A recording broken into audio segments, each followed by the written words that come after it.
आमचा पक्का त्या ठिकाणी निर्धार आहे। या गावाला आता पाणी येण्याचं आश्वासन ठोस घेतल्याशिवाय एकही माणूस या रस्त्यावर उतरणार नाही। अधिकाऱ्यांनी योग्य त्या ठिकाणी आम्हाला उत्तर द्यावेत, योग्य त्या माणसांवरती कारवाई करावी आणि भविष्यात कुठल्याही ठेकेदाराची अशी हिंमत होणार नाही अशा प्रकारची कारवाई त्या ठिकाणी करावी, तरच आम्ही या रस्त्यावर उठू, एवढं या निमित्तानं सांगतो। त्याच्यावर गुन्हा दाखल करावा।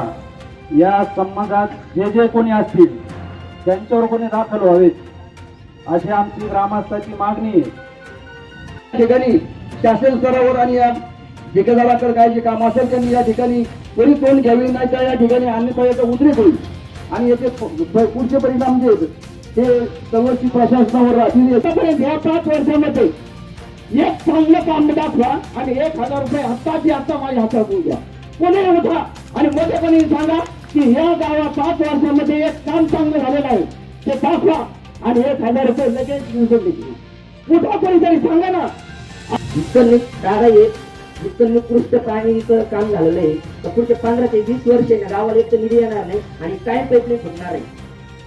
ठेकेदार अधिकारी कोण असतील यांचा एकदा बंदोबस्त केला म्हणजे बाकीचे काम सोडणार नाही। पहिली गोष्ट तर हे कोण असतील यांचा कोण समोर यांचं माहिती घ्या, कागदपत्राचे पुढे दोषी असतील यांची कारवाई करा, पुढे ठेकेदार पुढच्या वेळेसाठी घोटाळे घालणार नाही। आता यांनी एवढं मोठं योगदान दिलं विखे पाटलांनी तरी कारवाई असेल। दादाच्या काळातच दादांनी निधी दिला, पण दादाचाच निधी जर असा होतो दादाला याची बारी झाली किती शोकांची काही। आणि आता उन्हाळा चालला, एवढं पाणी आमच्या आज उठतातच नाही आणि गावाला प्यायला पाणी नाही। याला कोणी जिम्मेदार नाही दादा, अधिकारी कोण कोण येत नाही, हे मेन अधिकारी जिम्मेदार। येणे काय केलं, निमे त्यांना दिले, निमे येणे घेतले, काय करणार आहे तुम्ही तरी? इथं बसून बी किती आरडलं तर काहीच होणार नाही, कारण तिथं बरोबर घालून वरपर्यंत येईल। काय ग्रामसेवक सुद्धा त्याच्यात ठेकेदार का तुम्ही नलगाव साहेब लोकांचं काम नाही का त्या ठेकेदाराला बोलून घ्यायचं तर? सर्वप्रथम टाकीतून पाणी पुरवठा सुरू करणार आहे, टाकीची जोडणी करणार आहेत आणि त्यानंतर काय काय प्रॉब्लेम येतात मी आता 6 महिन्यापूर्वी चालू माझ्या अगोदर जरी सांगतो ना, आपल्याला आहे ना पाणी 4.5 कोटी खर्च करायला एका गावाला खूप मोठं राजकीय रस्ते लागतं, ते तुम्ही वापरलं आणि या गावाला दिलं, पण त्याचा खराखर जनतेसाठी किती उपयोग झाला आता हे मोठा खरं प्रश्न आम्हाला पडलेला आहे। कारण पाणीच्या त्या योजनेतून मी सांगतो जबाबदारीपूर्वक तर त्या योजनेतून पाणी परिस्थिती नाही। ग्रामपंचायत कर्मचारी जर या ठिकाणी असेल तर अधिकाऱ्यांनी आणि गावकऱ्यांनी त्यांना विचारावं का आतापर्यंत ग्रामपंचायतची पाईपलाईन किती वाऱ्या फुटली। आम्ही ग्रामसभेच्या दिवशी साहेबांना विचारलं, ते म्हणले 2 वाऱ्या। तर त्या ग्रामपंचायत कर्मचाऱ्यांनी सांगितलं का ती पाईपलाईन आठवड्यातून 4-4, 5-5 वाऱ्या फुटतं, साहेब बरोबर आहे का नाही? त्या दिवशी आम्हाला ग्रामसभेत सांगितलं की 70 ते 80% बिल त्या योजनेचं काढलेलं आहे आणि तरी बी ही परिस्थिती आहे। ते लोक आहेत ठेकेदार कोणी इतके भाडवलेले आहेत। आमच्या गावातल्या कुठल्याही कार्यकर्त्यांनी जर ते एखाद्या तरुण व्यक्तीने जर व्हॉट्सअपवर टाकलं गावाला पाणी नाही तर त्याला पर्सनल फोन करून दम देतो। आता या ठिकाणी मी जबाबदारीपूर्वक सांगतोय, मी बोलतोय या पाण्याची बोलणार राहिले ज्याला कोणला ते वाईट वाटलं असेल तर त्यांना मी सांगू इच्छितो मी या गावातच आहे आणि इथंच आहे, मला येऊन तुम्ही धमकी द्या, बघू त्याच्या परिणामाचं पुढे काय होते। कारण छोट्या मोठ्या कार्यकर्त्याला धमकी देऊन काय होणार आहे? तर करणार धरणारे आम्ही आणि शेवटपर्यंत त्याचा पाठपुरावा करणारे निश्चित गावासमोर या ठिकाणी सांगतो।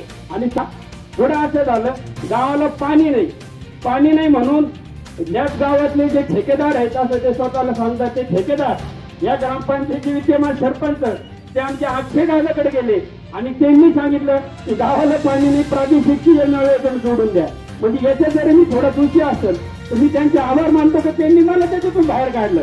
कारण जरी मी ठराव घेतला असेल पाणी योजनेतून बाहेर घ्यायचा तर त्यांनी उत्तर केले माझ्याकडे 10 पाईपलाईन जोडून घेतली। आता त्याच्यात मी नाही, प्रादेशिकच्या जागांनी जोडल्याच्या नंतर मला वाटतं एक येडा या ठिकाणी गावाला आलेला आहे। मी गावच्या वतीनं खरं तर ती योजना जोडणं शक्य नव्हतं, कारण त्या योजनेतून बाहेर पडायचा ठराव ग्रामपंचायतीने घेतला होता, तरी सुद्धा अक्षयदादांनी त्या ठिकाणी त्यांचं राजकीय वर्चस्व आपण ते जोडून दिली। मी गावकऱ्याच्या वतीनं त्यांनाही या ठिकाणी धन्यवाद देतो, कारण आमचं कालच ठरलं होतं की या विषयात राजकारण करायचं नाही। राजकारणासाठी पाण्याच्या प्रश्नासाठी खरं तर सर्वपक्षीय नेते या ठिकाणी धावून आले, त्याबद्दल त्यांचं धन्यवादच आहे। याची चौकशी जोपर्यंत पूर्ण होणार नाही, याचा पूर्ण निकाल नसला तर त्या ठेकेदाराला रिकव्हरी काढा, त्याला जे कोण मेन ठेकेदार आहे त्यांची किती खाली ठेकेदार आहे त्याच्याशी आम्हाला काय घेणं देणं नाहीये।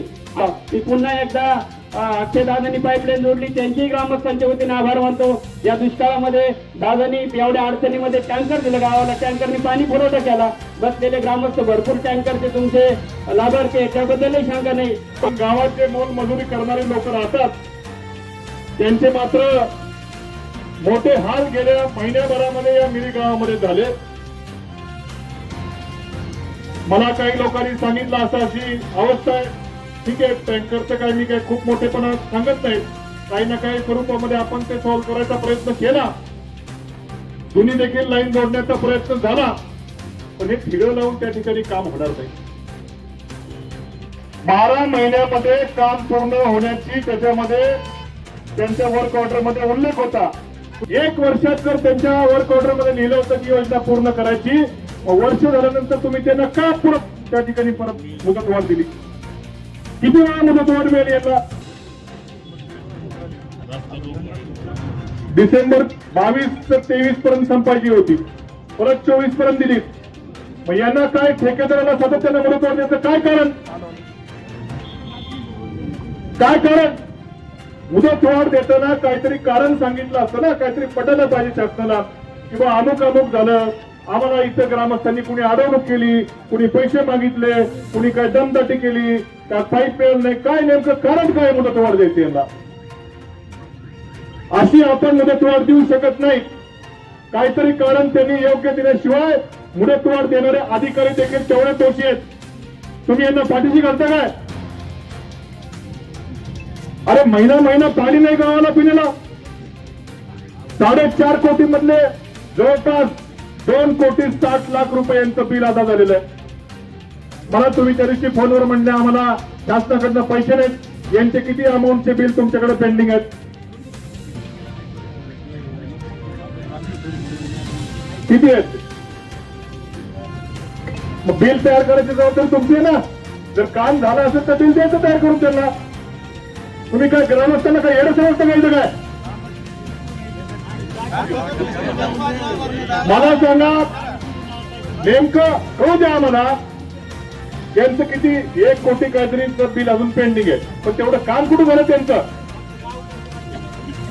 गावातली डिस्ट्रीब्युशन लाईन झाली का? नाही झालेली. वाड्या वस्त्यावरची डिस्ट्रीब्युशन लाईन झाली का? नाही झालेली.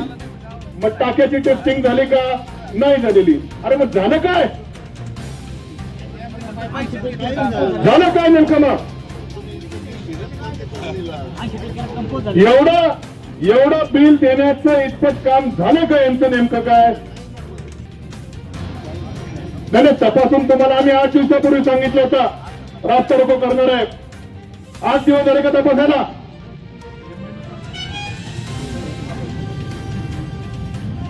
अरे पाणी म्हणजे काय तुम्हाला काय जोक वाटलं का? जोक? अरे 21व्या शतकात राहतो, महिना पाणी नाही गावाला.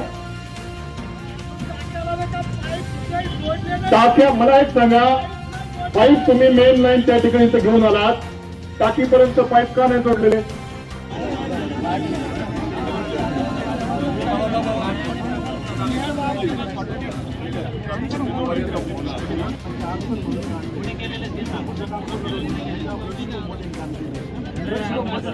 कोण आहे शुभम मोठे? कोण आहे?